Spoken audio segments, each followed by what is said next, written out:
Sa ibang balita, kampo naman ni Vice President Jejomar Binay bumuwelta sa plano ni Senador Antonio Trillanes IV na imbestigahang muli ang mga aligasyon ng korupsyon laban sa pangalawang Pangulo.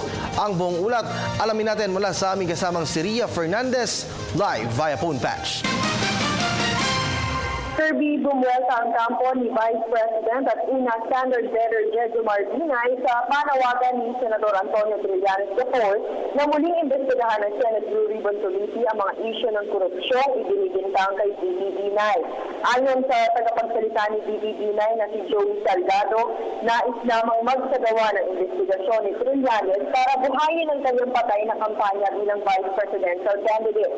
Sinabi ni Salgado na mahigit isang taon naging laban si Trillanes sa mga pahayagan bilang nanginginan sa drug sale laban kay D.B. Binay.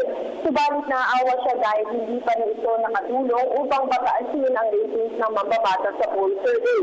Itinatanggi man daw ng senador na hindi politically motivated ang investigation. Malinaw kay Salgado na gagamitin lamang ito ni Trillanes para sa kanyang publicity. Ayon naman kay Trillanes, walang kinalaman ng investigation sa pagtaas ni D.B. Binay sa survey kamakailan. Talaga naman daw kasing nakaplanong buksan ang investigasyon laban sa Presidente noong November 2015 para sana isasagawa ito, ngunit naantala raw dahil kailangan nilang pagtuunan ng pagtalangkas sa budget. Noong 2014, sinimulan ng Senado ang pagdinig laban kay D.B. Binay. Ito ay matapos lumutang ang mga testigong nagtuturo sa Vice Presidente na tumanggap ito ng milyong-milyong piso ang halaga ng kickback mula sa kanyang mga proyekto nang siya ay mayor pa ng Makati.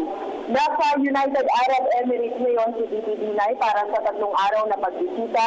Noong Martes, nag-certify siya kay His Highness Chief Mohammed bin Zayed Al Nahyan, Crown Prince ng Abu Dhabi.